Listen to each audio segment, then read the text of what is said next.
Alright, hello everyone, we are officially into the first day of spoiler season for Kaldheim, the set that's coming out here early February. Just gonna go over the first two cards here from January 6th. We have Invasion of the Giants, so you're going to see some Giant Tribal here, which I'm just a big fan of. I love Brian's Stoutarm. This is a saga. First lore counter gets you to scry 2. Second one, you draw a card, then you may reveal a Giant card from your hand. When you do, Invasion of the Giants deals 2 damage to target opponent or Planeswalker. The third lore counter makes it so that the next Giant spell you cast this turn is going to cost you 2 less to do it. Then we have Rise of the Dread Marn, 3 mana black instant. Create X 2/2 black zombie berserker creature tokens, where X is the number of non-token creatures that died this turn, and a foretell ability of 1 black. During your turn, you may pay 2 mana and exile this card from your hand face down, cast it on a later turn for its foretell cost. So it's a lot like Suspend, but you have control over when you get to cast it. And then moving on here to the 7th, we have Blood on the Snow. This is going to be a pretty cool snow set. For 6 mana in black, choose 1, you destroy all creatures, destroy all planeswalkers, then return a creature or planeswalker card with converted mana cost X or less from your graveyard to the battlefield, where X is the number of snow mana spent to cast the spell. Which is pretty cool because you get to choose one of those. That's pretty good removal. You could just destroy all planeswalkers and then return a creature or planeswalker back from your graveyard to the battlefield, of course if you have a lot of snow mana. And then we have, starting on the right here, Sigrid, God Favored, 3 mana white legendary human warrior, a 2/2 with flash. For strike protection from god creatures, and when Sigrid enters the battlefield, exile up to 1 target attacking or blocking creature until Sigrid leaves the battlefield. So pretty interesting creature. Can be your commander. You have some decent removal there for an attacking creature. Would like to see what people are capable of doing with that. And then we get something pretty cool here. We have the Snowlands returning. So all of the basic Snowlands, snow-covered forest, mountain, swamp, island, and plains.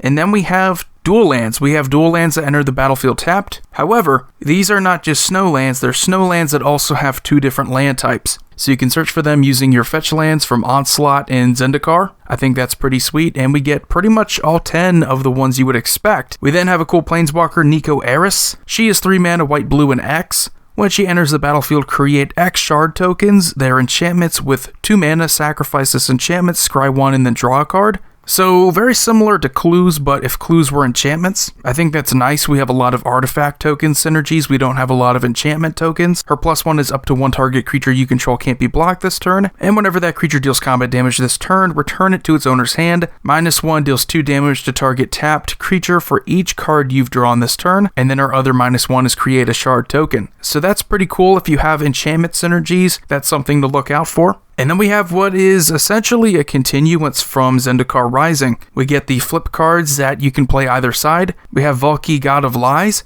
2/1 legendary god. When Valki enters the battlefield, each opponent reveals their hand. For each opponent, exile a creature card they revealed this way until Valki leaves the battlefield. You can pay X mana, choose a creature card exiled with Valki with converted mana cost X. Valki becomes a copy of that card. So very similar to Lazav, if you remember from Guilds of Ravnica, but you could play the other side, which is Tibalt, Cosmic Imposter, 7 mana, Rakdos colored, 5 loyalty, legendary planeswalker. As Tibalt enters the battlefield, you get an emblem with, you may play cards exiled with Tibalt, Cosmic Imposter, and you may spend mana as though it were mana of any color to cast those spells. So you get kind of like an Ashiok thing going on there, a Karn thing. The +2, exile a top card of each player's library, and the -3, exile target artifact or creature. And then the alt is a -8, exile all cards from all graveyards and add 3 mana to your pool. All of those abilities are fantastic. It supports the first part, so you have plenty to choose from. Absolutely love the flavor of this card because you can see Valki is just Tibalt with a hood. We get Inga Rune Eyes, enters the battlefield, scries 3, just an uncommon.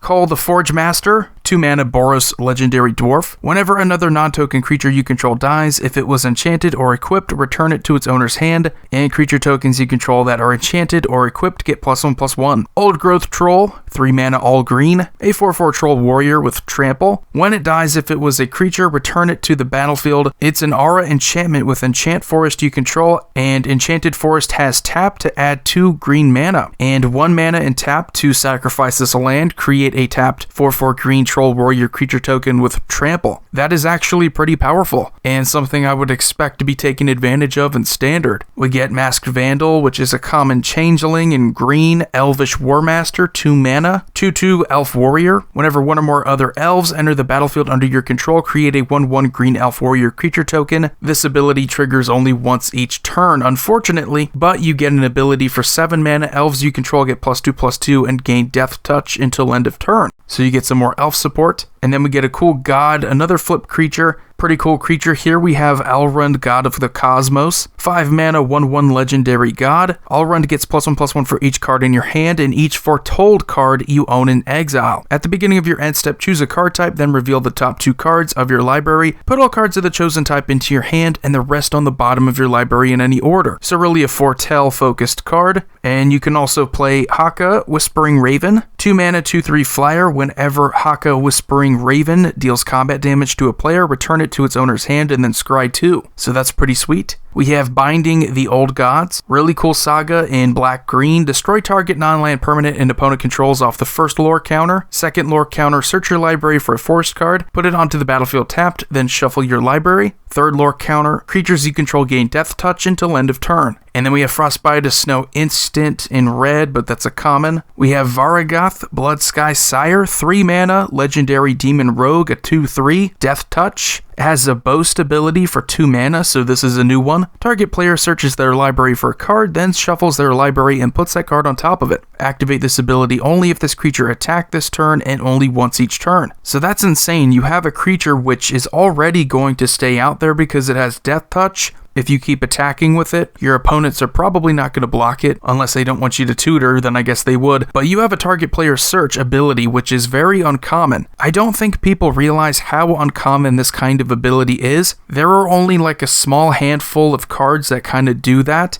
and it does synergize, believe it or not, pretty well with that one Ob Nixilis, where if an opponent searches their library, they have to pay some crazy amount of life and sacrifice a creature. Yeah, Varagath is actually pretty cool for that reason alone. Alrund's Epiphany, 7 mana blue sorcery. Create 2 1/1 blue bird creature tokens with flying. Take an extra turn after this one. Exile Alrund's Epiphany. And a foretell ability of 6 mana, but you pay 2 to start out. So it would just end up being 1 cheaper if you foretell it on a later turn. We already talked about this guy here on the left. That's the new Vorinclex. So if you want to see what that's about, go check out my older video. And the last rare that we have for today, I guess until I refresh and see if we have anything more, Reflections of Lityara. I'm guessing since this is going to be more of a Nordic set, it's going to be something like Lityara. But it's a 5 mana blue enchantment. It enters the battlefield and you choose a creature type. Whenever you cast a spell of the chosen type, you copy that spell. So if it's Merfolk, you get another Merfolk. If it's Wizard, you get another Wizard. Pretty cool. Alright everyone, so it looks like that's going to do it for today's spoilers, January 7th. Hope you all have a wonderful day. Void here signing off. See you all next time.